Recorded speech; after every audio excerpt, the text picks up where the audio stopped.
e ala I whaatutumuino a wanoa ia ma qualifications sa tatau o na iai. Pei tai wasa wai le whautuanga al tātou komisio ngā luenga o le tātou pisasi ia e whiriwhiri loa le whionga ia maunga Princess Jan e vea ma tātou loia sili tū mau o le si tolu tau sanga.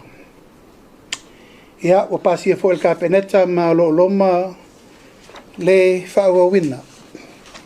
o lona tō whinga whaatautonga mo le vai asfau. Mai visi whina ngalo te ilau tuangai, sa ilau whiau wha mai se fo I sa ave I e na maali liu I le whainga whaafo vale fo I sini au stalia, ia pewa mai fo I se whau tuanga le te o le tuangai lau whiongai. E tusi le leilau saunuanga pe e to e nanu whamele le leilau nanu. Ia, tautala ma le whaaloalo. O le tasi watu lasi le mele atu I la epa le. O le whaaluma o au whaapea. O na whaapea re lau kalamama lau le api. O lona ana mafi na ngalo. Ioi, o tu la epa.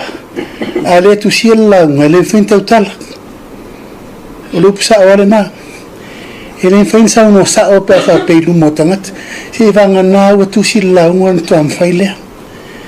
O le nā whai upu ma le whaaluma mai I se au tautalanga whainilisi. Tu lau sa mo wha masino pele tunu. O lana lava na vatau, o le vai mawalano. Whapeo te vai ma le lava laua o. A wane ngalo I atu I le epa. O le si o tu taulangi ato, o te whai o Smith. E la da whenga ngangu sa moa e Nofo Le Palagi. Ana au ia, au al whaunganga me vai. E o so whai mai lo tangata personally. Ioi. Tu lo wa sa mo ma o te tumu valo wa le lau mai alo vai o lo le lo nanu o lo le lo a na me na fai nei la le se furupa se no lima sutasi la me ne tupu la me na ya o lo na vai na matematika o la se furupa se no lima sutasi fa mai te mai tia o le mathematically system o le se furupa se no lima tasi o le lima ale na nei fina fa mai lo o la le menena o lo na fai o mali le ngoi o lo fai o le Smith I'm an English guy e pule ala o la ngana ai o le lo que se me au tanga vai o le lo se me sa solo mai o felo na poto e tala I mai nei ma fai mai pelo na fa ma walunga le maba e pule a tu lo lava o fa mo le ngana sa mo la nga pele ya tau fatu ya tau ngana sa mo ela leva me fia fero na poto ana no me to toso ana no me ti leise lo nga tu si la lo pufto na tua ai fa sa mo mai na le ma fo fau o puta la fo il est nous ela wala mata ya ta la va fa wala venga ngui wala na fea ta fia upo il fallo e sa olta l'alto ino il matonu per mi volena pisa le lisce il matonu fa me alto ino vananga fa sia salap you have no peace in this ya ma ta mo fa ye lau salap nella la tu puna no le fiu fa tu ai fa mai lava le mena le awana io na fa mai e tau ile ngana fa peritania because part of me na ye mena SCHMIDT. How te lo fatau? Tu mul fa lalo. Ya tu langa na la wala iwa matan ta lo mai peletino. Fu ala na tau tala ila na sau le tu. La le upule fa te minne wa. Wa halu tu lo lava, wa halu le tapasa. Tali ia. Ile swafo Yesu etapuni ile fa mawalunga. Tapuni ele ma fau tapuni ele mingau le tunu spirit of unforgiveness, spirit of anger, spirit of disrespect mena taun fa ye ore no pola le stalla fa eu tanga fa o mo hoya ya sale le teu mi ya ano Tātou whai. O ia, lara sa ofisiri.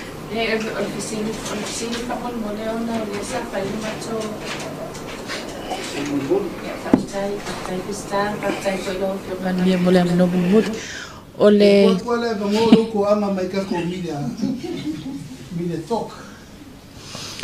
Ole esa yele mato feilo inga male komsina ole ole aswana fia. Ia ole fo isa silingia ile tulanga vo ie ile isi le sa tu ia. Ole vo lana ilan sauno nga ai fsilia to pela o fionga. O ye se le ase tulanga pena lua tala noa mal pe feilo ai mal komsina ole ase tulanga wa ye la to so. E ui lava o lena fai mai ana fia ai te ua e se sana saunoanga ia mātou e se lua whailoa inga whamun mol. O te rei loa se si latest. O le a me hendo le leo, hendo le lato. O a fo isusu enga fai e lato. A o te le i loa se si la sanga wo iai. Sunga le ataua wale va ko kafiaru e sei mai si feka ko por kalame. You know, sometimes to consider vaenga le ataua pe se vaenga worth tele ta fatali umia inisio tula. I mean, manaya for public information so le fofso so ni atu yai but wa tele ai ma issue tele ia vaenga manaya sele ngop ka penga mo ngia so mele o ia isu enga media ia malatobia ia ale o vai tu temi wa tato fata nonga fo ile afoliono ia anga il fitulo no winga uma ai we've got about 30 minutes to summarize all this at the same old repeated ia tau no I'm not saying ile fionga le Palemia la olana lava ia tiu tel fa manino officially ka penga ko la kuskala ole matua fa mai mau kaimi kero kaimi to be honest that's why I'm very disappointed. No, honestly, I'm so disappointed. Wa waste I for it kapenganga uia maka uarkel le mau le mariu sia o ai sia o ai yo and all this and all that. I too much wasting time in ngai facility prokeki. What do you think Leto? Prokeki o me le vanga loke. Ai power pole la mai ka wakule press conference fangi. Makau fo. O leo ia kolua malmaliwa sia o menga pakingo minska Palemia ai la kike pesiri ko shortcut le kali ale fifa onongolanga makori fo kali ngo faile kai o kalinga e fia minska le nga kisi le fia le kali mai a me la pakingo ia me ka leo fai o me pakingo le minska ia fa la me pa pe ka Faafefea kuskala pesiri ngo rai o mainga ia le ko ke sira ko fa ko siri a shortcut mai le sia ia ka ura ia ele o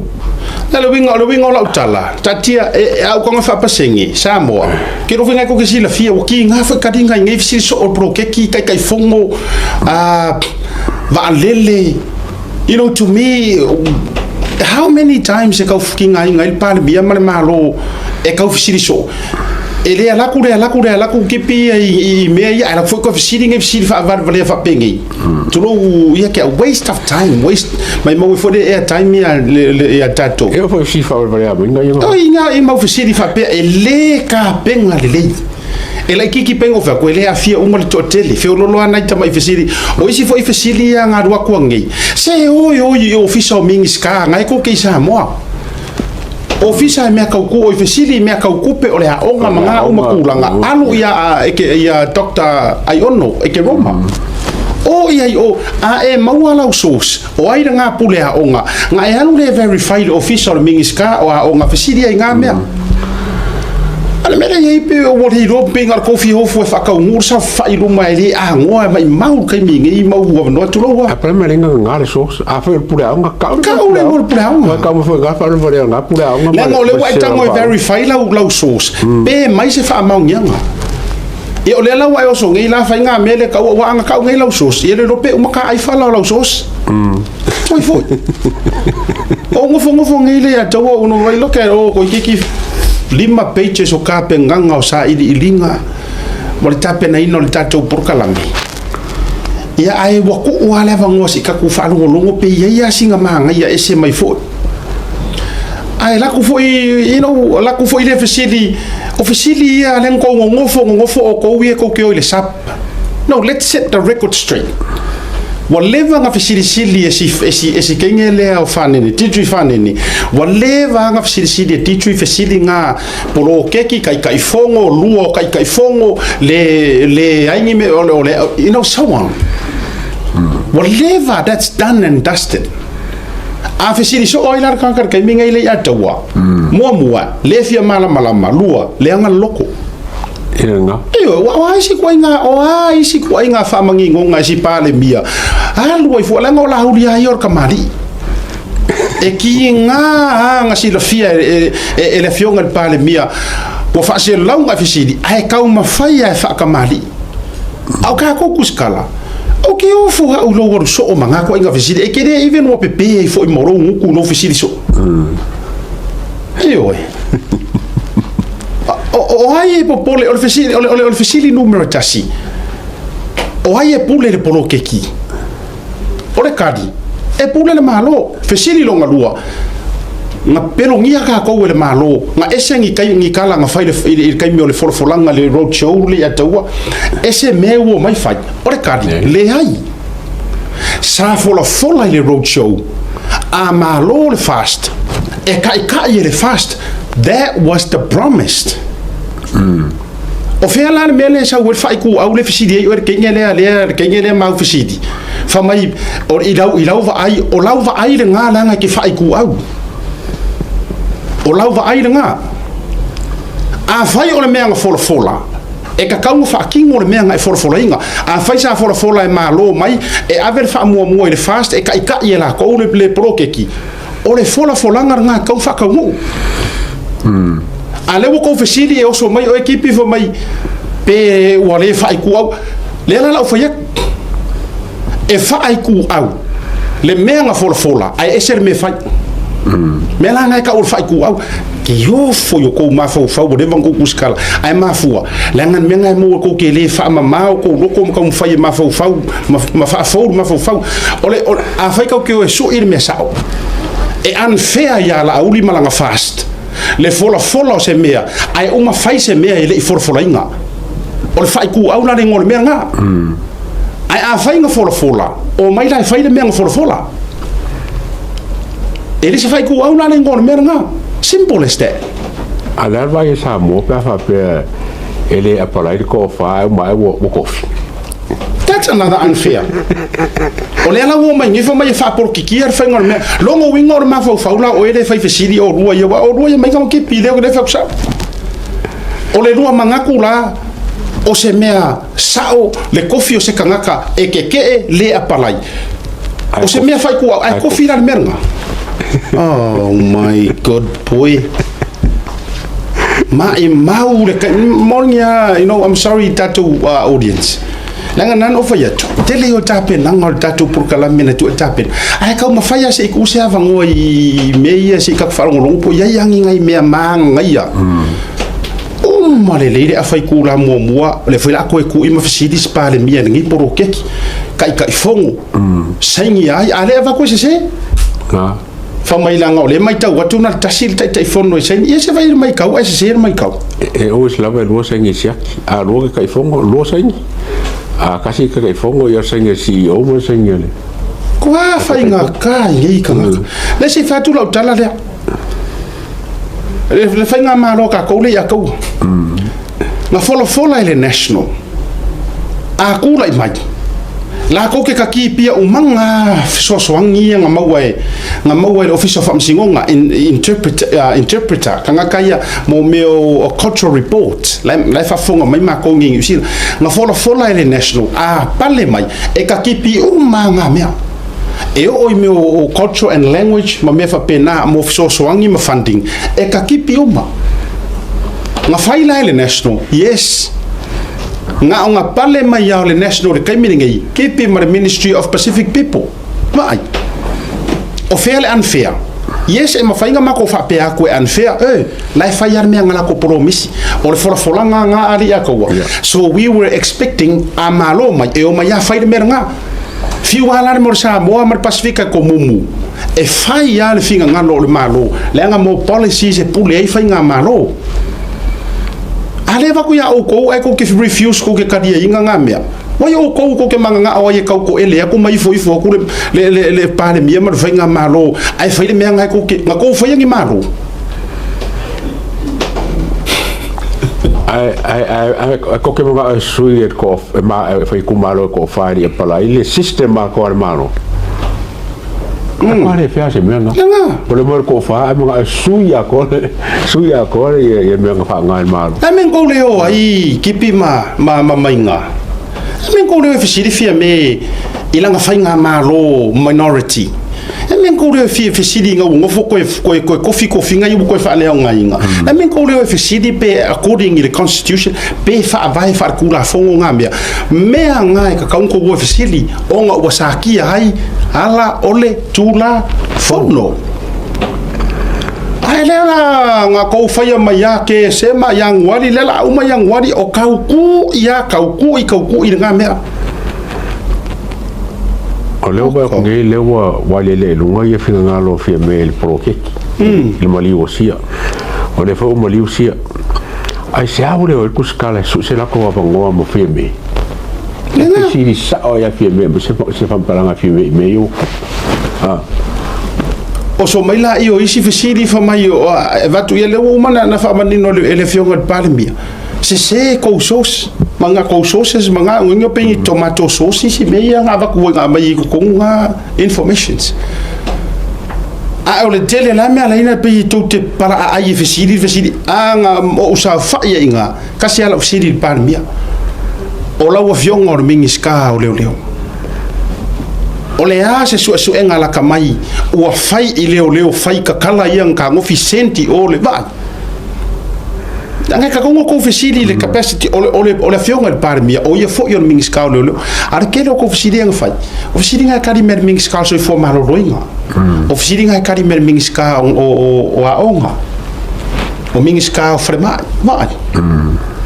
asa ka kongo ko ka ngofi fisiri sa ya nga una mix up inga ko friendship male afoi male professions ka nga fisiri sa amai se update of ko ya ili suspend ia ngai makulanga a fa maungia o aku ai nga fasalanga yo kupu se fasalanga ka terminate se fasalanga ka farpui mai kare manga ngai ya nga fisiti api ko ke fefe e ko ke momusu e fisiri nga ko nga fisiri mang ngai fa penga ai mo fora mo ko ke sa fa ye you know ola talali fa so le atu wa fa nga ka kele nga fo inga ngia ka penga nga le mang yo ko ma fo nga le e nga le yo ko lo ko ki ka penga yes io e ko ke fa ale ango pe ko ki o ko ki manga ku mama e ai la tu na ole mar me mo we listem ya nei vai ngole fa suana tapena wa la fa yer kala mainga na mo mai la so na mo mai la so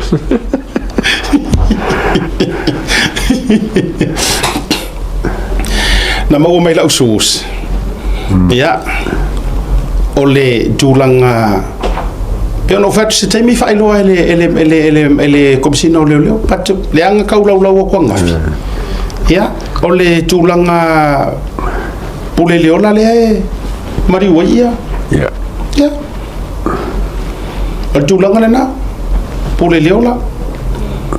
fa nga ino le maya sisi le wa ele o se maya ale wo ko nga sa ola fury ngor se vai so o fisili la io fa malulu atu i se kai mi fa mangingo mayen makanga ngo le walanga ele o le wariki mai ai ku ai ma ko sources pe fo ya sources ai le leila se taimi ona tali mai pele matanga ruenga o leo walanga o le fakari uman kanga ruenga o leo ai la ka ko wo ye ka ko fainga sosi o le foi la wa ta mai la sosi o le tulo na pule leola le tamaitai mai fa nga ina mano se vai ia ola sosi nga sosi feu por sosi ole matua chilia ele la ka se le feu lo sosi ole makua chilia ola sosi ai ole ata otopela se au mai se fina ngalo langa peno fatu ele ye o mai termine ele to mai se si update mai na matanga ruenga o leo ai ka ko waluia ia ele yangi me e maru nang ore ko ngeki mai sosi e ko ngeki mai io e suli o kanga ia nga ia ile kai mire ma va ai mar kanga yang miro o ai lava kanga ra ko va ia ko kipi lalo to lowa ai e tu mau pe ale fisidi lei a taua e tu mau pe ale fisidi ma ala fisidi le publicly o te no se taimi au mai se fa to fara inga kom sina ole ale process and protocols po awala mai inga ole fainga ole crime scene po ole pule leola i to tonu ole fare pui a Samoa o aka iala e ka kau onga muri ka ia o aka iala e ka kau onga muri ka ia siri nga